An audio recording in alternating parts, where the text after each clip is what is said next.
I love the drive into the Lap Labs HQ. Nice little scenic dirt road. The Falcon loves it, but there's the skyline. Beautiful. Rightio guys, so we're back at Ong Song Performance, and this is where we left the R33.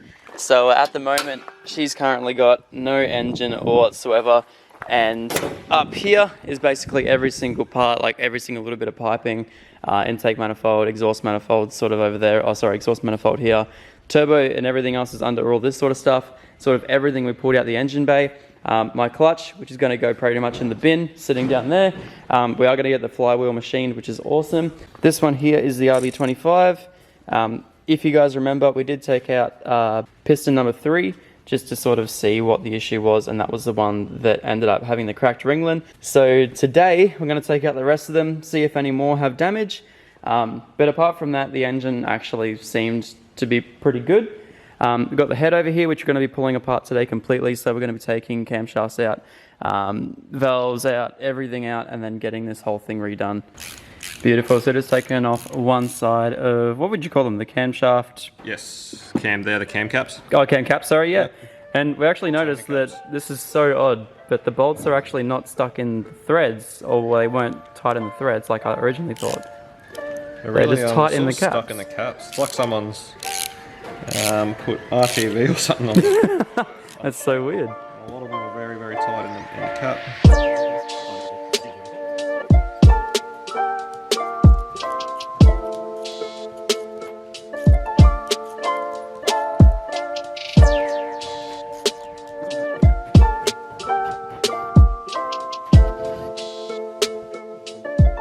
So after seeing the head the other day, we're actually looking at them, and none of them look pitted or scored, which is awesome. So yeah, I mean, we don't really have to worry about that anyway when we're going with forged cams, stage 5, and a massive big lope to it. Be sweet. Cams come out. And now they simply lift it. So lift them out, they can go straight into the engine room. Excellent. Sounds good. Oh, okay, I'll grab this one here too. Yeah, if you want. Oh, they're actually a lot heavier than I thought. Yeah. I thought they were light. What the hell? So weird. Imagine how much weight I'm going to save when I put my forged ones in. Alright, so now is where we see if to see if they are pitted or anything else as well, and see if we need to get new ones. Nah, you shouldn't have to get new ones. It's also just a matter of if we need to grind them. Okay. Like we can grind your seats and do your valves in-house, or whether we can get away with just a nice lap.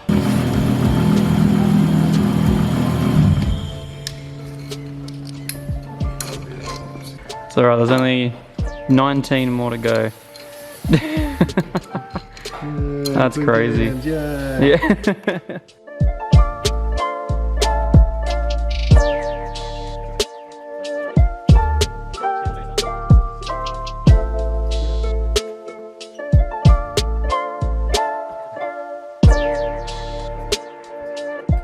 So I'm having some fun over here, tearing down sort of the random stuff that's on the outside of the block, like the coolant drain, line for the turbo, alternator, thermostat housing, and like water pump, stuff like that.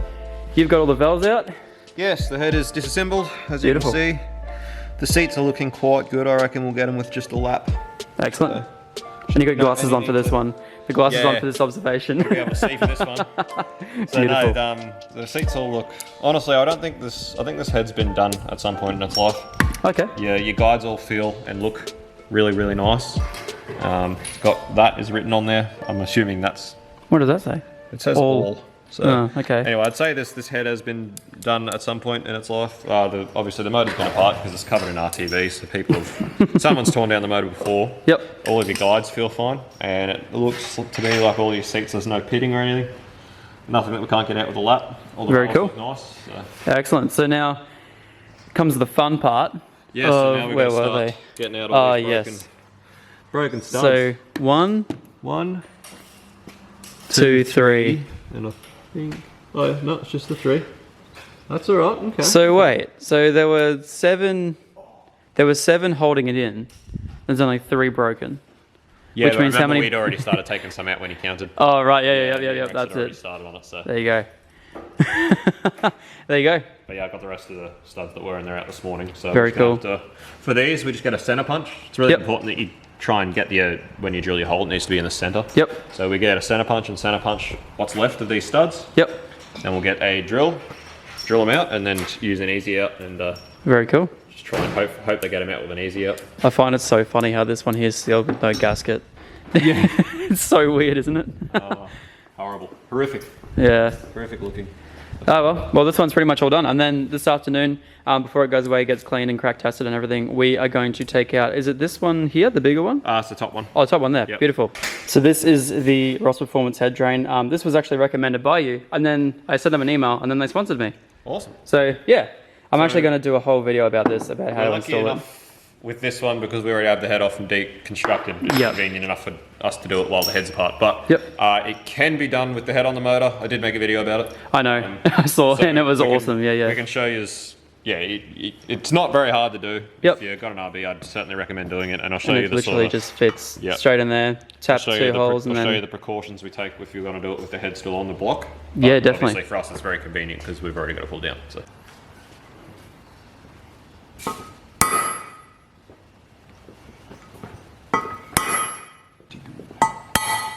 They're not bad.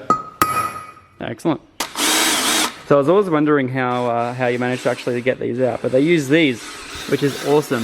This is basically just like a reverse thread, which basically goes straight into the original screw. Well, at first, obviously, you center punch it, drill it out, then you put this straight in. What it does, it sort of drills in just like a normal sort of screw, and then once it grabs, it has sort of an opposite thread. You can pull it straight out. So that's wicked. Oh well, sort of it starts to unscrew itself. So that's wicked. And then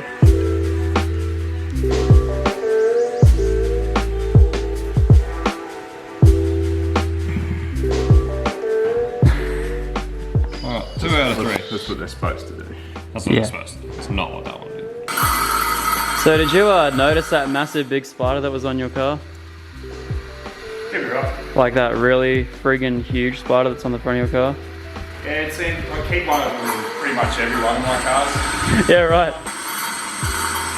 Far out. Keeps an eye on the place, keeps it under control. Yeah. Oh, there he is. Yeah. Yeah. Right. Yeah, no, he's alright. Oh, that's cool. Hey, bud. Off you go. Back in the car he goes. Back in there. Beautiful. Off to the next owner. Yeah, comes with free spider.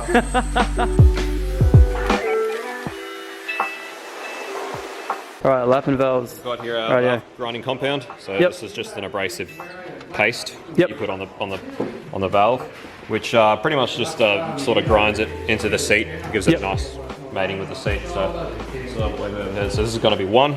Yep. So where you're going to start. So you always obviously lap the valve with the seat that it's meant to go in. Of course, yep. So a little bit of paste. You don't need much, just a little smear. Yep. In the head it goes. Intake valve. Pop. You got your little valve lapper. Yep. plungy valve lapping stick, and that just sticks to the valve like so, and then it's just a matter of lapping the valve up like so. So I'll get in your number. Right, yeah. Always happens. So as simple as that, yeah? Yep, simple as that. And then you go around until... You won't see it now. Yeah, have to you sort won't be of able to just see keep any going, higher up, you'll see when you clean it up, you'll see where it's dull. Yep.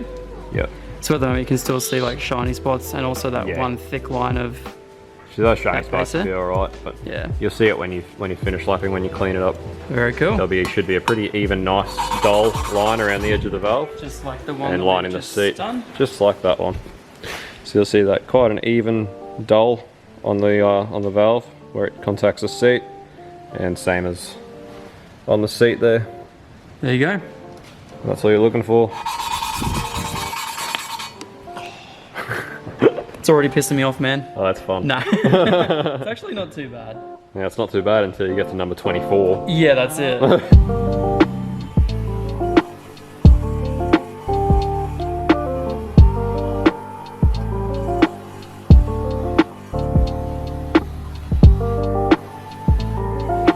Take valves are done. Right outside, I dare say it's been probably a good 40-ish minutes. And I've quickly just gone, well not quickly, just gone and lapped all of these. So every single one of them has now been done. And now we're just going to hit this with a wire brush, exhaust valves. And then we're going to get rid of all that carbon build up that's there because there's so much there. I'm going to lap them as well. And then everything on this should be ready to go to the machine shop.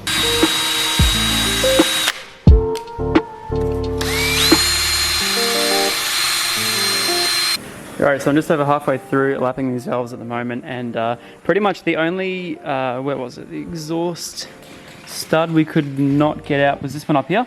So what Max is now trying to do, I'll quickly show you guys because this is awesome. I didn't actually know you could do this. He's making his own tap, which is sick. So well, we don't have an M10 by 1.25 tap, but I do have an M10. We do have access to this M10 by 1.25 die, so I'm going to use the die to make a tap, and hopefully use the tap to tap that thread. If not, I'll get one at Bunnings tomorrow, but we're just going to see if this works first. If not, we'll try and get this to work. We're just going to do it the hard way first before we can just wait and do it the easy way, but yeah, but then this seems so much cooler though. Righto, so Max has got the last 4 valves over there. I've just finished lapping every single one of this. I wish I had an RB30, man. This sucks. Nah, it's alright. So I've done all 24. Took me roughly about, well, 3 to 5 minutes on each one, depending on how bad it was. Yeah, it's just such a long time consuming process. So I'm glad I got it all out of the way. So from here on, tomorrow we're coming back here, we're going to be stripping apart the rest of the engine. Originally we wanted to have the rest of the engine done, but the head does take a lot of work. So yeah, hopefully before we go home today, or before I go home today anyway, we're going to see if we can get at least all of these. We're just going to try and get the cylinders and rods out and stuff. Oh, pistons out, sorry, yep. So yeah, we'll try and get the rest of these out tonight. So that way, at least we can find out if any more of these are actually cracked or have bad ringlets or actually went bad after we did the compression test. As I said, the rest of the engine actually read about 150 across the board, and from the rest of the engine, it's actually been a really really healthy engine. So, and you said that it looks like this head's been done before, like recently? Yeah, I don't believe that head is still stock. Right, yeah, there you go. That head's been done before. All the guides are really nice. A lot nicer than you'd expect on a dirty old 25. Beautiful, excellent. Yeah, it's not all. I reckon this head has been redone by a machine shop, possibly at some point in its life. Excellent. Well, I mean, I only know, yeah, up to it. it. Valves even needed grinding, just a quick lap up, and they Very were cool. Really nice. So. Well, I mean, yeah, I'm only 2 years back into the history of this car so far, and no one so far has done it. So, yep. But it also hasn't been registered in 2 years. Yeah, well, there you go. So yeah. Who knows? Still could be like under, this could be under 500 Ks old, which sucks. But I don't know. I don't think it would be with the going off the head gasket. Yeah. I'd say it's more than that. But Yep. I don't think it's, a couple of 100,000 Ks on this head. I reckon it's definitely been done at some point. Very cool. Excellent. All right. Not that it matters, because it's getting done again anyway, so. That's it. That's exactly right. Rightio. Let's get to that, whatever that stupid thing is. We're just going to be replacing it with an RB30 anyway. It'll be so much nicer.